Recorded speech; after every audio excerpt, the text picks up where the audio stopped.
heck with the country. I'm not going to vote. I'm not going to vote for Trump definitely, and I'm not going to vote for Biden definitely. So therefore, I'm just going to sit home. I'll never tell anyone to sit home and not vote, because when you sit home and not vote, you're actively giving over your power.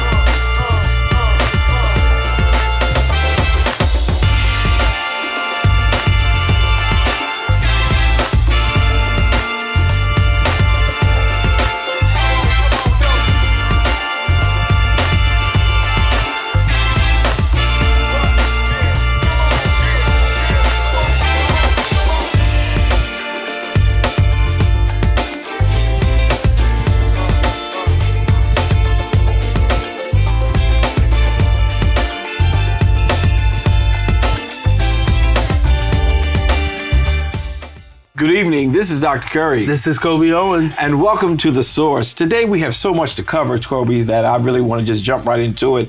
Just since the last time we aired, there were two different incidents of gun violence in our city. One on Sunday night where a 29-year-old young lady was critically shot. Did you hear anything about that? Yeah, so that happened in the 600 block of North West Street around 11:30 in the morning. Again, they found her shot, but there was no one around, and they had no additional details. She was transported to the hospital in critical condition, but as of right now, she is still alive. Yeah. Now, you said nobody was to be found. Now, is she critical to the place where she's not able to talk, or you don't know that? So critical is anywhere that could be life-threatening. Okay. So, a part of the report, they did not release where in her body she was shot, right? And different parts of your body can be deemed critical if you're still bleeding out. Absolutely. So even if you get shot in your leg and it's an artery, that can still be considered critical if you keep bleeding. There is no additional information. Again, we don't have a good, transparent system that reports out on incidents like they do in other cities. Yeah, and I guess now this whole 600 block of West Street, whose district is that, or what district is that, if you can tell me? So I believe it may be either 5th or 4th. Okay. I'm not quite for sure. Don't hold me to it. But it's. I believe it's the downtown area. Now, has it been one of those areas that have continued to face violence and things of that nature, or is this something different?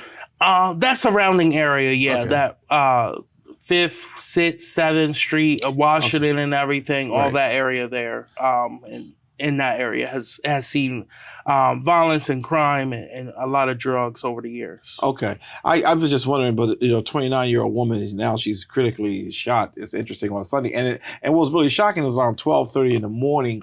But we're going to have to do some more investigation to find out if there's anything else on that. Also, on Monday, right on Memorial Day, there was as we call a triple shooting. Yeah. 3 people were shot. 1 died. A baby, I call it, when you're 17 years old, you have not had a chance to really live. What do we know about that?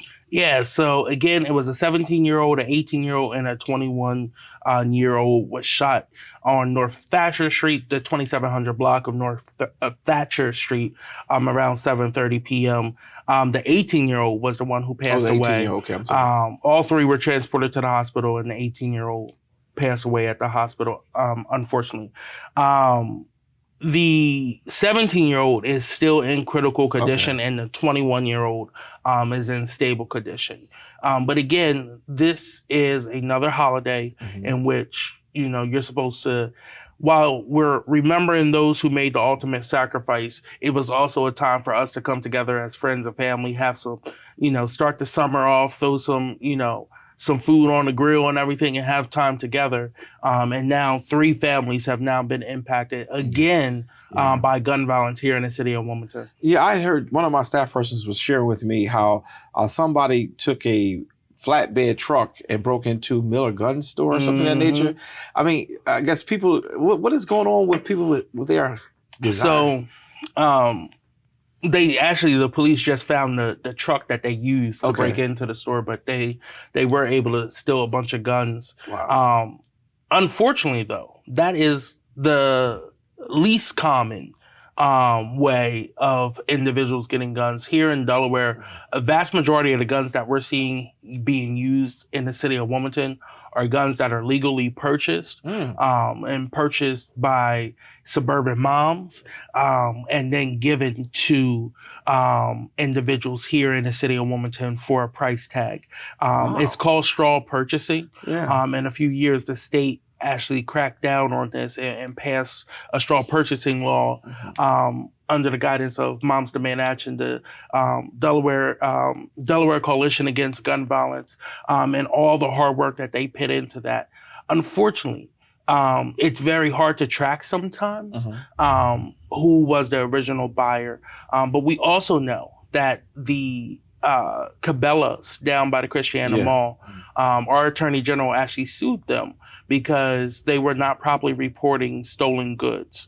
I don't care if a store doesn't want to report a hat or a shirt or even a bike or a grill being stolen. But when you have millions of dollars of ammo being stolen, that is a huge issue. Because most likely that ammo is going to be used in our communities. And what happened down there, and I don't have the case up in front of me, but what happened down there was people would go in and just like shopping, they kept their ammo open, not behind locked doors. They saw the ammo they wanted, take it, boom, out. There was actually a video released of a guy who had a whole shopping cart of stolen ammo and just walked right out to Cabela's. Was never stopped by police or any. Well, there was no police down there, security or any of the staff. And I know staff is told, not to intervene for their own safety, which I agree with. But again, even when you see that happen, please report that. Right. And I know that's an issue all across this state, in this country with Cabela's and sporting goods, places like that. Now, I do know the Walmarts of the world and the Dick's Sporting Goods, after the 2018 Parkland shooting, a lot of them changed their policies. If they do still sell guns, they're now, the ammo's also behind a locked door and key, or they just stopped selling guns, period, which I think Walmart did. It's one of them. I think it's just rifles now, or shotgun, but for hunting. So again, we have an issue which is causing this violence on the streets. This is why people have called for even stricter control over things like that, because when you had free range, some individuals took advantage of it. And it's not just the quote unquote bad guy with a gun. It's the people who are also trying to make money and profit off of the violence that happens. Right. And that's why when we hear of a 17-year-old, 18-year-old, a 21-year-old being shot, the 18-year-old being killed, it's almost becoming common because everything is so loose. And then from the stealing to the just purchasing, and it was really shocking to hear that some of the straw sales coming from suburban moms. That's really shocking. But I do hope. Now, which district is Thatcher Street, that location about? I believe that is 3rd District. Okay, yeah, I throw a lot of questions at you as if you're the wizard of the city, but because 2700 block, I believe, is 3rd District. Yeah. Okay, and that's that's Xanthia Oliver. Okay, all right. So I'm asking those questions on purpose because this made news beyond Wilmington. Yes. Philadelphia even picked this up because it was really horrendous. So we're going to take a quick look at that and we'll be right back. Oh, right now we have breaking news first. Let's go to this. This is out of Wilmington. Police just confirmed one man was killed, 2 others injured in a shooting earlier this evening. It happened on the 2700 block of North Thatcher Street just before 7:30 tonight. Police say an 18-year-old man died after being rushed to the hospital. A 17-year-old remains in critical condition. A third victim, who is 21, is in stable condition. No word yet on any arrests, but again, breaking news out of Wilmington. Police are investigating the killing of one man, 2 others injured in a shooting earlier this evening. We'll keep an eye on the situation and bring you an update as it becomes available to us. Yeah, so we see that Philadelphia even picked up this news and it made it breaking news because it just happened and it was very, very horrible. And it's a shame that only time Wilmington really gets some real good press is during the time of a murder or some shootings that occur. And it's just really interesting. One last thing I want to do in our segment, and I had the opportunity to have a meeting as well as earlier on my Coffee with Curry show, I was able to interview him. But Southbridge has a new Civic Association president. And I think for real, he may be the answer. I've been back in Southbridge, well, should I say the East Zion Fair Baptist Church, have been back in Southbridge for the last, I guess, 15 years. And we were founded here in 1919, and then they moved out downtown, and then we came back. And I've been hoping to have a president of the Civic Association that I could work with so that some of the goods and services that I want to deliver specifically to Southbridge, we can do it without the taint of certain political people who want to just not like anybody who can bring any hope to this community.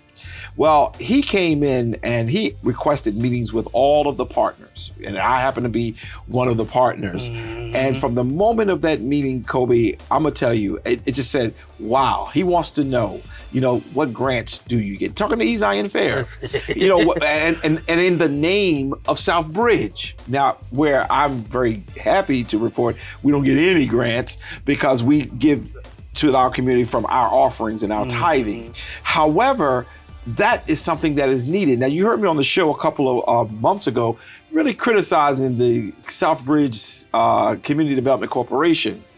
And they didn't want me to build this senior town housing that we were building. And I said I was not going to work with them. But when I showed him the memorandum of understanding that I did with the Civic Association, he was shocked that somebody didn't buy into it. But what happens is that CDC kind of owned the Civic Association. They put the right people in to keep from any questions being asked. And now he's really going after the CDC. And I think this is going to be interesting because it's the bread and butter for some people. And he's going to be able to say very clearly, if it's supposed to be for Southbridge, bring the money to Southbridge. Let the Southbridge citizens feel that. And I thought that was awesome. It was on the show earlier. For those of you who have not watched our Coffee with Curry, you need to go and look at it on YouTube because in actuality, he really gave a lot of good details, Coby, and I think you would be proud. Do you know him, Brandon Snow? I don't know him, but I do look forward to meeting him. And I just want to say, while you are a church, right, you also have a community center here, right? But you are lucky to not have to go after grants. But a strong civic association can go a long way for a community center when trying to get those grants, right? And partnering with your community center, because usually it's their kids in the community that are at your facilities, right? So again, it is so important to have someone who wants to roll up their sleeves and work with you hand in hand as y'all both try to deliver for the community. But he wants to work with all the partners. And he said out of all the partners he's met with, about 90% of them are very much in agreement. It's just that CDC is giving him resistance right now. He even got a petition that's going out saying that he wants transparency. But one of the things that I think I was just looking for is as soon as you come into this community, whether you go over to the neighborhood house, East Zion Fair, then there's something negative they got to say out of their mouths because they've been trained to do that. But now I think it's going to shift because people are going to recognize, whether it be the Holiness Center, it's not just for East Zion Fair, it's for the community. Right. But there are organizations like the Powell Center, for example, who do get grants, but you can see your success. Right. You can see what is going on. And that's what he's saying. Share with me. Matter of fact, there was a clip we played where he was grilling the executive director of the CDC and said, basically, show me your success. Tell me your success.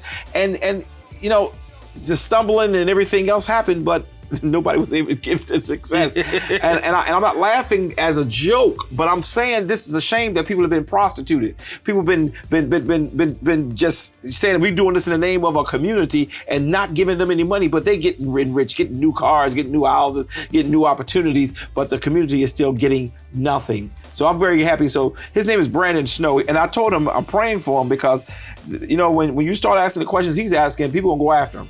And since he survived the first 3 months, I think he'll be all right because I told him normally they done got rid of you by now, but he seems like he's going to do well. And another thing he's going to do, his grandfather was the owner of the supermarket that was right there at Hill and B and was it C Street?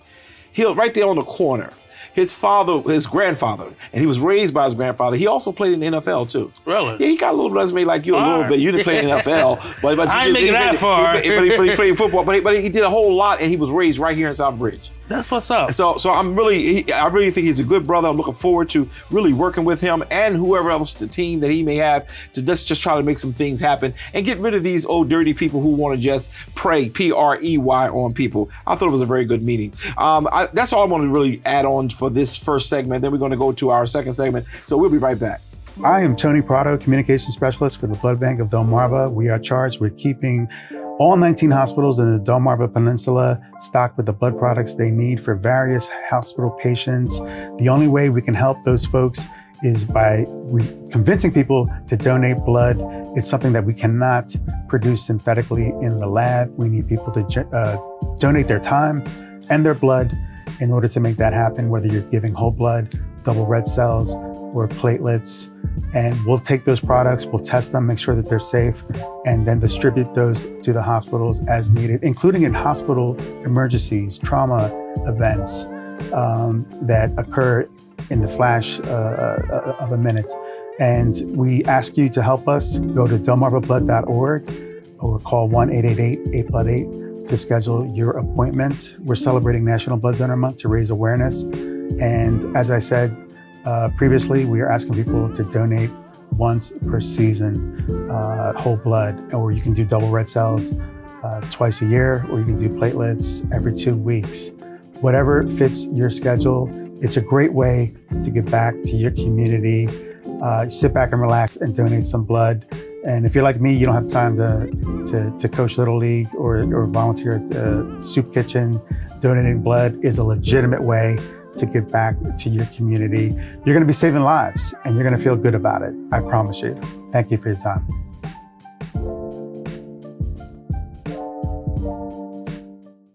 I am Kamika Lynette Bell, founder and executive director of Girls with Pearls, based here in the lovely state of Wilmington, Delaware. We are so excited to be celebrating 12 years of exemplary services, empowering young girls to be fearfully and wonderfully made. We are looking for your child of their ages of between 6 and 16 or 6 or 17. If you're looking for them to be change agents for a global community, if you're looking for your child to learn the power of dance, to learn etiquette, we are here to serve your child. Please reach us at 302-276-8337, 302-276-8337, or info@gwpearls.com. God bless you. New guests, new conversations, new stories every Sunday at 11 a.m. Grab your cup of coffee and tune in with Dr. Curry for our weekly episodes of Coffee with Curry.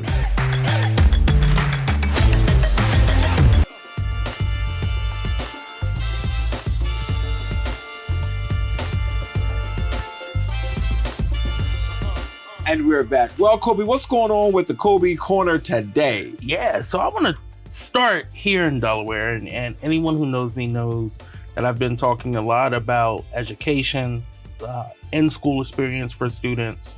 It's something that I care very much about. And last year and this year, Governor Carney and the General Assembly made great strides to raise the pay of teachers here to be more competitive with our surrounding states.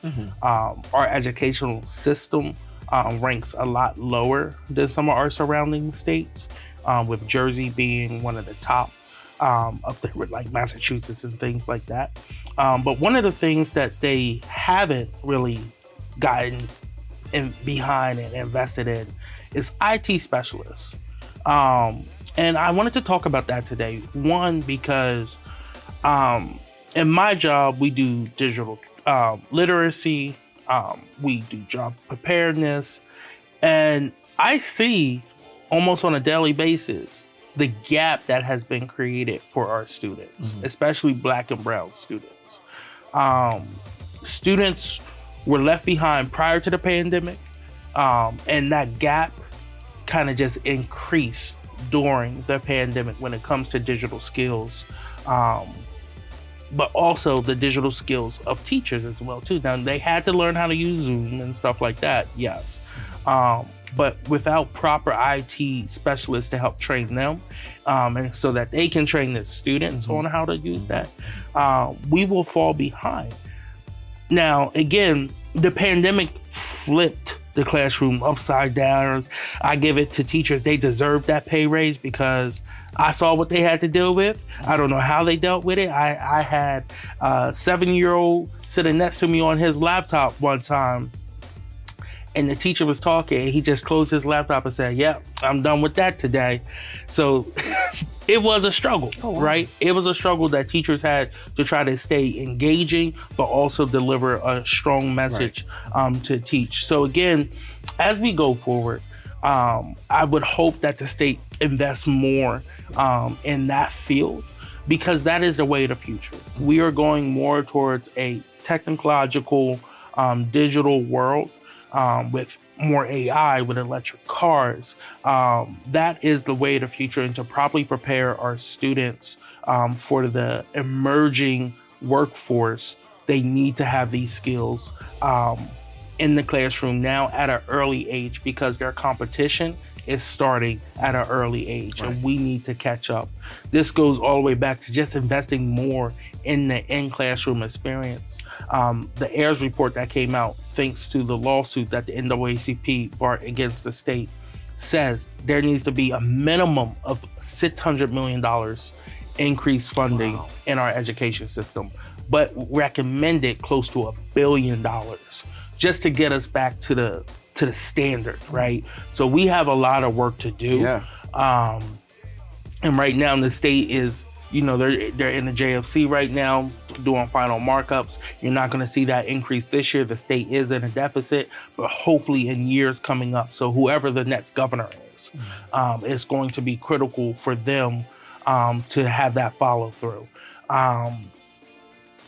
And again, speaking of schools, right, a new study finds that high schools, right, are struggling to support the aspirations of Black and brown boys. Now, I'm not too sure if that's new news, but that's now they got research on it. Now they have a study. Okay, they have it on paper. Okay. Right. And I want to give a shout out because the assistant professor of college education and human development, Roger Carey from Wilmington, is the one who performed this study. Again, understanding the needs of our young boys here, right? A lot of these young boys who this community, this state, this country want to write off at a very early age. They take their test scores and build prison beds instead of saying, how can we better invest in you to get you better, to help you on your educational pathway? They say, no, we're going to go ahead and make a prison bed for you. We're going to go ahead and sign this contract 10 years in advance with another state, with a private prison, so that we can start paying off your debt, so it won't cost us so much once you do go in. This examine the barriers and the college for all school culture, and these strategies, and whether or not these strategies meet the needs of students and their future aspirations. And I think over the next few weeks, I'm going to actually go through this report and break it down, right? As we talk more about this, we know our schools are failing our kids, especially young minority boys. We saw at St. George's yet again, not blackface, but we have another kid openly saying the N-word, a white kid saying the N-word. And then you have a teacher openly using the N-word, right? This comes off of another teacher up at Concord using the N-word. And this was a year after the principal used the N-word multiple times to not only an advisor, but also to the students as well, too. So again, there is a lot of biases in our educational system. Sherry Dorsey Walker had a bill that the Department of Justice did not support, but it was ending double jeopardy. What does that mean? It means if I get in trouble outside of school, right, it has nothing to do with school, the AG sends a AG letter to the school. and I could potentially get in trouble for that. From my understanding and some of the cases that I know of, it was always the minority children who was getting in trouble if that AG letter came in. Right. Even if they go through the courts and come to find out they're innocent, they already got in trouble in school for no reason. That could be suspension, detention, or whatsoever, expulsion even.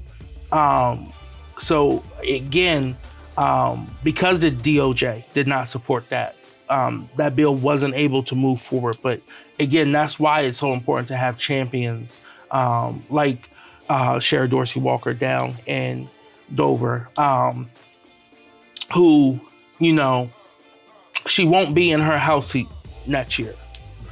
And to the people who will be in House seats, not just the 3rd district, but all 41 and all 21 senators, I need y'all to step up, because it's no reason why it took until 2022, 2023 for a bill like that to be introduced. If we now have the largest Black population in the General Assembly in the nation, percentage-wise. I need others to step up as well too, and there are some who are, but I'm gonna need more of it. Why do you think that they're hiding their hand? I guess that's the best way I would put it. I wouldn't say they're hiding their hand. I think, and again, I'm just being honest. You have someone in Sherry who cares but doesn't care, right? You have someone who cares about her community and doesn't care about the inner workings of this political game. Okay. Because I've sat in numerous meetings where she has said, whoa, calm down. We're not gonna say that. We're not gonna do that here. We're not gonna talk bad about the Black kids. We're not gonna talk bad about Dover. We're not gonna talk bad about Seaford. We're not gonna talk bad about Wilmington, because those are minority people there. She has changed the conversation in these rooms, behind these doors, to bring a more community focus. So she cares for the community and doesn't care for the old way, the old good old boys way. That could be one of the reasons why so much push to keep her from going further. Oh, absolutely. Is out there. Okay. Absolutely. Yeah. But I think that should make others want to push even harder. Absolutely. To go forward. But, you know, again, we are in a time in which we have seen George Floyd, the protests of 2020, right? We've seen this so-called, let's invest in DEI. Now we're saying, let's not invest in DEI. We've seen how minority politicians have been called DEI politicians, which is honestly just a new word for the N word. Yeah. When talking about Byron Scott down in Baltimore with the Key Bridge.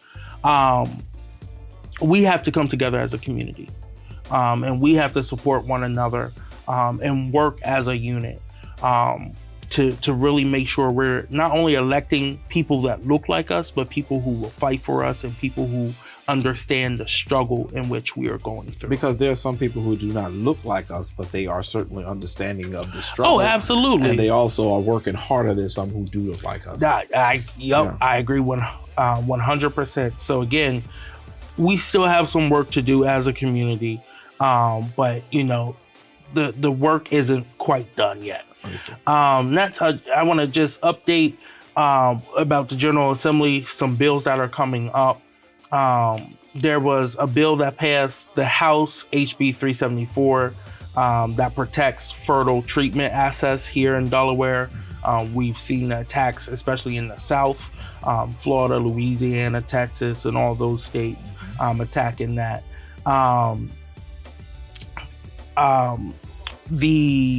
We also saw public universities provide access to abortion pills. That actually passed the Senate, and now will go to the House. Again, so this would be for on-campus. Public universities would have funding to provide access to that. Again, going through the full process with your doctor and everything. But again, it's something that has been under attack all across the nation right now when it comes to reproductive rights. You also have HB 263 and 267 are coming to the Senate floor. They both got out of committee. One deals with eliminating the school meal debt shaming, right, and discrimination. So it says that individuals wouldn't be able to be barred from going to prom or homecoming or graduating, right? You also have HB 125, which passed out at Appropriations Committee. That was the Free Food for All bill. It has been amended, so it's not free food for all now. So anyone who qualifies for reduced lunch now would fill out the paperwork, but it would be free for all students, a part of a phase-in and work towards that universal meal. Gotcha. And that was Representative Ray Moore. Again, there's some other bills that didn't pass out of committee. One that I'm really disappointed didn't was paid sick leave for workers. That bill, 3 Democrats on the JFC voted for it. And that was Representative Stephanie Bolden, Representative Kim Williams, and Representative Krista Griffiths. And 2 Republicans and 1 Democrat voted against it. That was Representative Kevin Hensley, Representative Charles Postles, and Democrat Representative Nnamdi Chukwuka chose to stand with small businesses over workers, which I think is disappointing because no small business runs without their workers. And the state chamber's lobbyists got up and on public record said that most of their clients already offered sick leave, which is very stark from what we know. Or their sick leave is 1 day a year or 2 days a year. When you're sick or you're dealing with something, you need more than 1 or 2 days, especially as you get older. Doctor appointments alone eat that time up very quick. A lot of these businesses also do not allow rollover. So if you don't use it by the end of the year, it's gone. This bill would have helped with that, would have helped providing sick and paid leave for individuals, especially in the restaurant industry, where the number one issue with restaurants when it comes to outbreaks, it usually comes from a sick employee. That is a CDC study that has been researched and put out there for years now. But unfortunately, it did not pass out of JFC. So again, I'm disappointed that my representative, Nnamdi Chukwuka, did not vote for that, despite overwhelming community support from the 1st District, from workers in the 1st District who wanted to see that pass. Has anybody asked him why he didn't do it yet? He said it's bad for business. Oh, he said it's bad for business. Next, I want to talk about the budgets passing. The Newcastle County Council earlier this week passed the fiscal FY25 bill budget, both operating and capital budgets. So the operating is $342.4 million, which is about a 3.3 increase from last year. It has no property tax or SOAR rate increases. Wow, where they get their money from? They utilize their ARPA funds correctly. Again, they eliminated some. In that, they also eliminated some positions that were funded by ARPA, but is now phasing out. Now that this is the last year that we can use the ARPA funds coming up. Again, this is a huge opportunity for us to see how true investment looks. So again, one of the other big things that the county invested in was $421,000 of funding into Project SEED, which is the County Police Department initiative for community engagement and reducing violence in underserved neighborhoods. Again, our former colleague, former co-host Jay Street spoke up against that part of the budget. Again, just stating that Newcastle County Police have the worst history with deadly force. And over-policing communities isn't the answer, but actually investing in them is. So again, that is where they're at with theirs. Again, that was a huge budget. They also passed a $34.2 million capital budget. And some of the big ticket items was $4.7 million for the Newark Library, $11 million in water and sewer improvements, and $11 million in other park renovations throughout the county. And that was huge. Wilmington City Council also approved their budget. But unlike the county, they did raise our water and sewers. Their budget was almost $194 million for FY 25.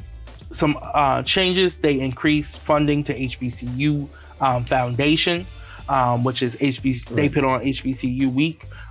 They increased $100,000 to them. $100,000 for a pilot program to implement traffic calming devices.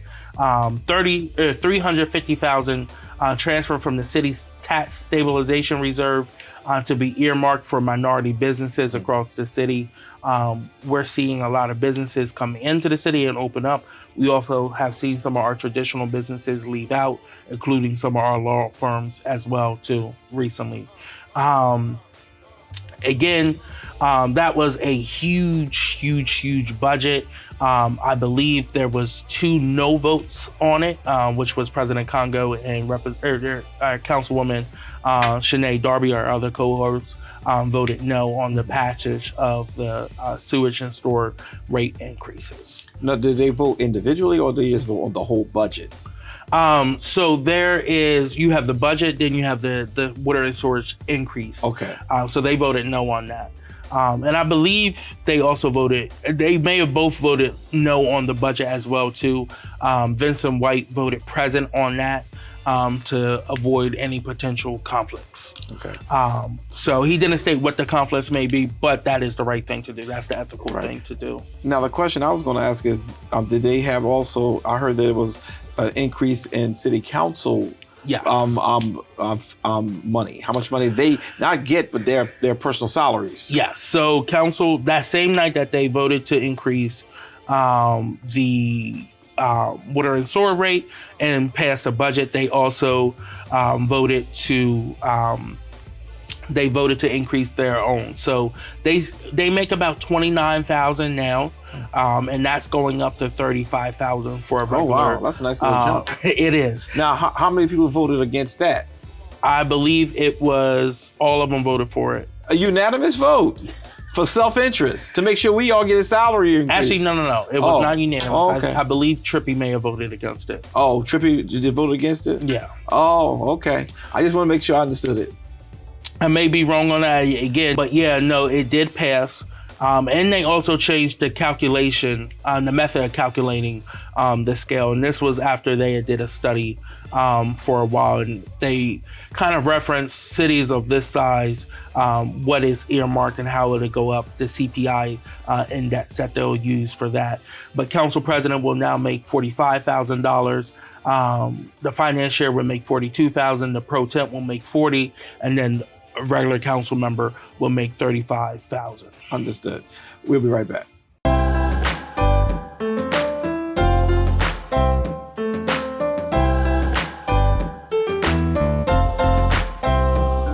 Tune in at 8 a.m. every Sunday for our worship services. Join us at 9 a.m. on YouTube and Facebook Live by typing E. Zion Fair Baptist Church.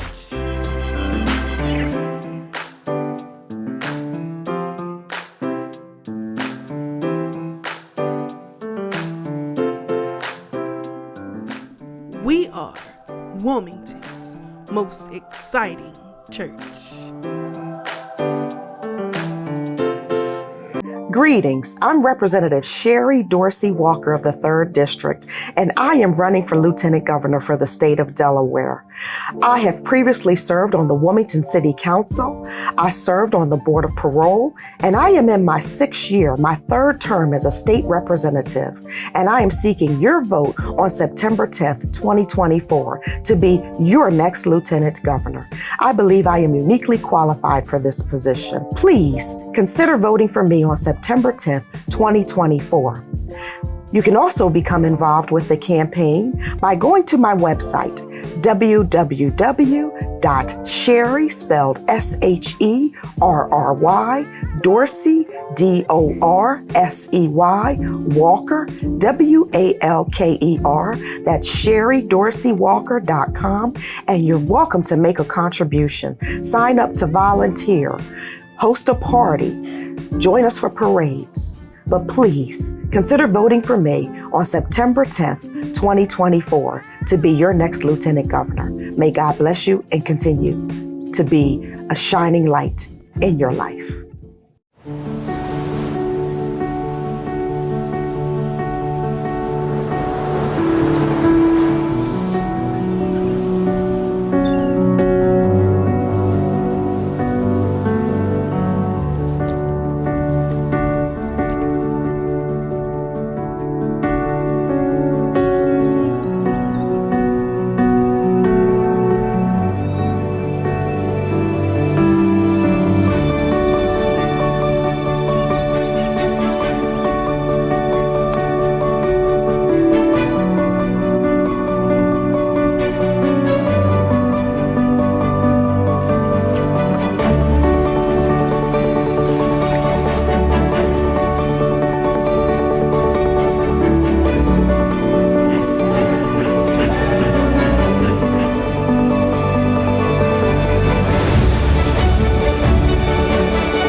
And we're back. While we're in this season of election, I want to add a little segment to our show called the State of the Union.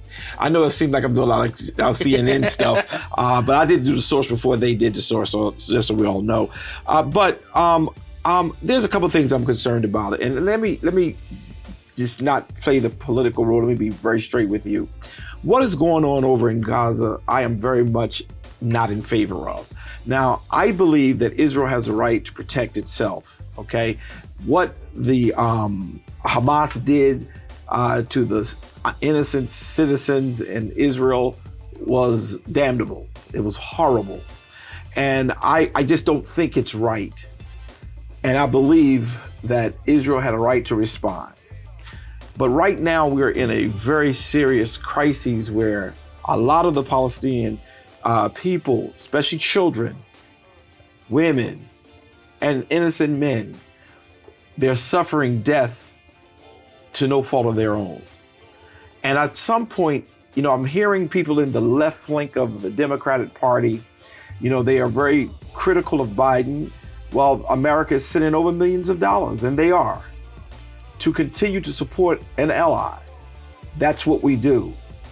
However, I cannot turn my back on Biden at this point, because I feel the alternative to what this country is about to receive, if we don't get off the couch and not allow the left, straight, hard left, right flank of this party, where I think her name was Cortez.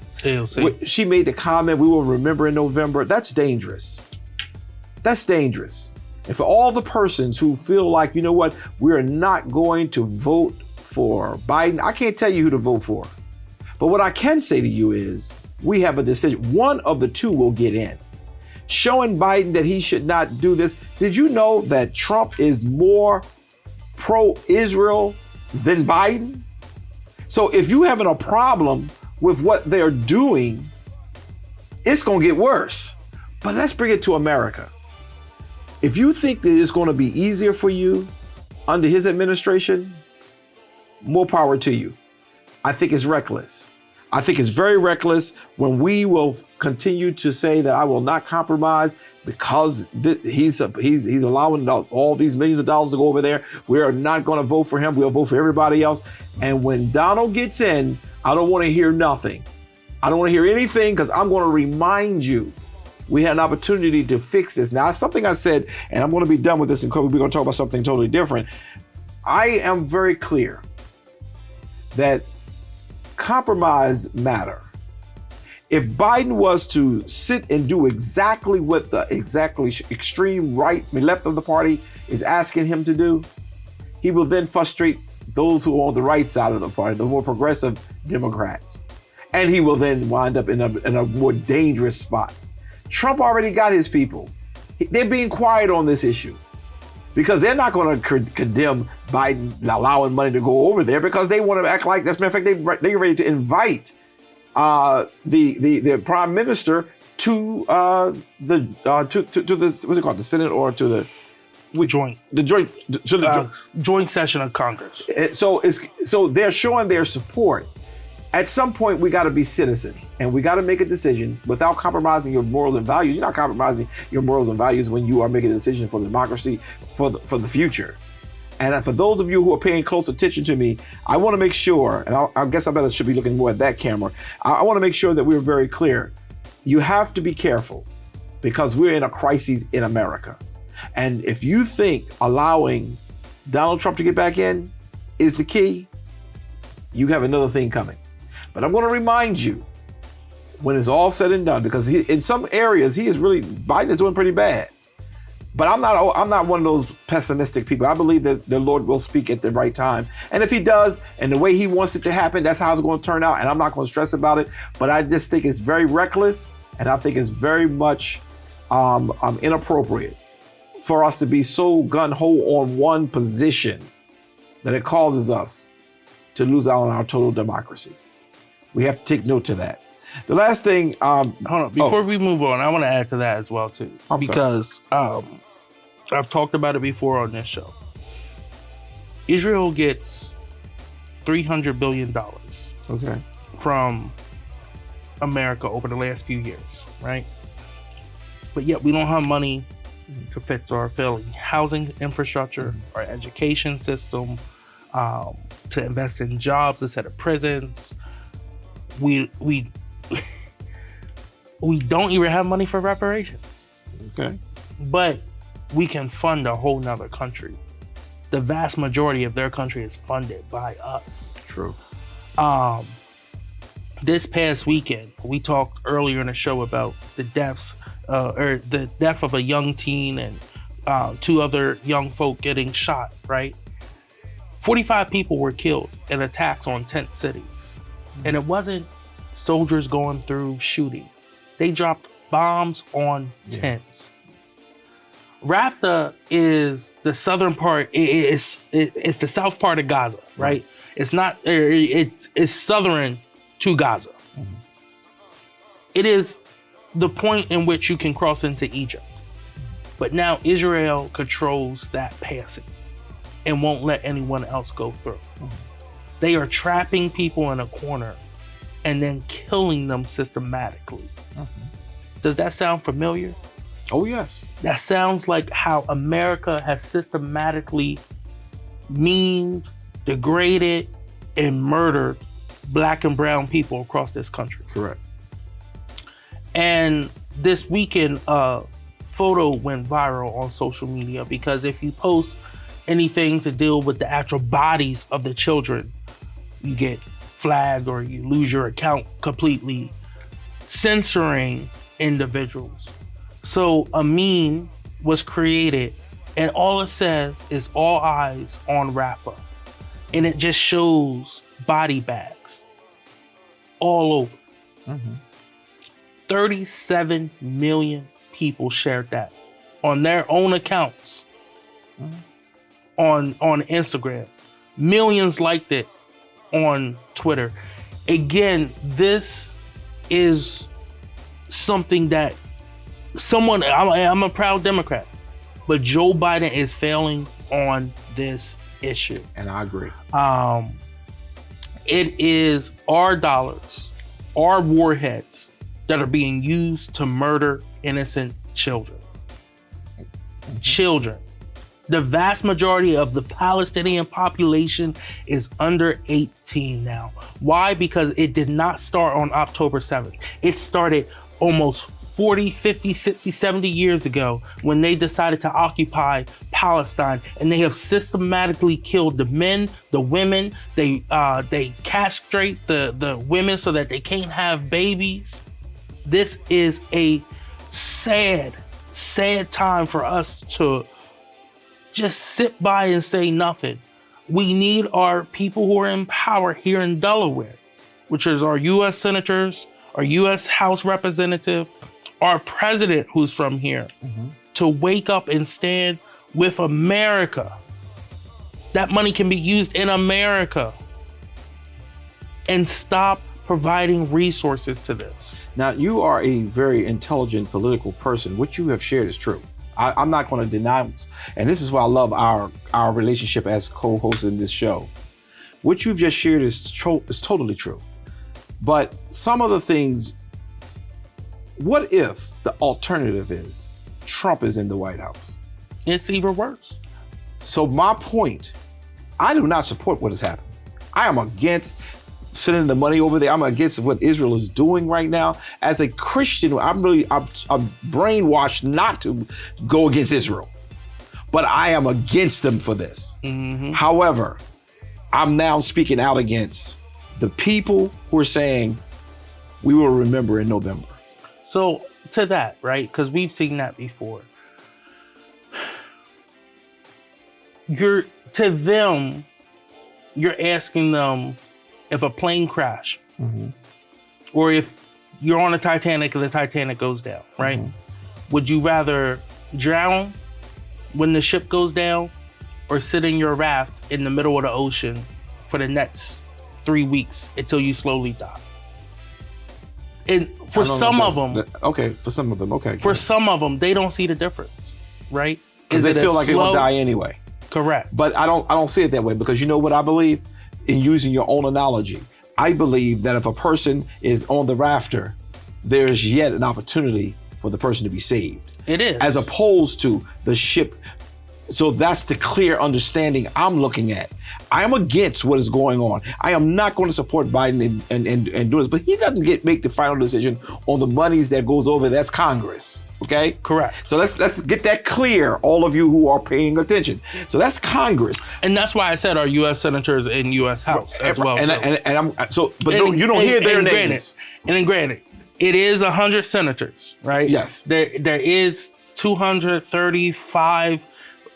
I don't think we've been at the full number of U.S. House members in like a few years because they keep resigning, but that's how many it's supposed to be. 535 other people are supposed to help make that decision. Absolutely. And there is a minority that is speaking up, but it's not big enough to stop those bills from going through. Right. So we can't put it at the feet of one person. But I agree. Yes and no. Right. Well, we disagree on that, because he can even start today and say, I want a ceasefire, which I would hope that he would do. Okay. But even saying that does not help the fact that is going to happen, because this joker who's over there in Israel right now, he's not listening to anybody. That's why I don't think I would have went as far as Biden went with him. Yes. Netanyahu, and the ICC, the International Criminal Court, has actually put out a warrant for Netanyahu. Yeah. Netanyahu is facing his own protests in the street for people calling for him to resign. Right. But why I said yes and no, and again, this is, I've not minced my words. I've had conversations with the president. I have sat across from the president and talked with the president currently, like within the last few months. He sets the budget, right? Just like Pizicki sets the budget in Wilmington, Kearney sets the budget for the state. You could take out some stuff, but most likely what they do, they put additional money in for projects in different districts. So if I'm a U.S. senator or I'm a U.S. rep, and I know I'm getting close to $1 billion from my state, right? Or, maybe $1 billion from my district. Am I going to vote against the budget that the president laid out? Even though I don't agree with everything, do I vote against delivering for my community? And that's where some people feel, right? And that's some of their justification of why they voted for this, right? Oh, well, I really didn't support that part, but I support this part. This is also why I'm in favor of doing line item voting. Right. Go down. Yeah. We pay y'all enough to be there. Go down the whole list. Instead of just closing. Right. But the problem I'm asking, and you don't have to answer the question today, but do we sit home and just say, you know what? Heck with the country. I'm not going to vote. I'm not going to vote for Trump definitely, and I'm not going to vote for Biden definitely. So therefore, I'm just going to sit home. One, I'll never tell anyone to sit home and not vote, because when you sit home and not vote, you're actively giving over your power. Absolutely. You have a voice through your vote.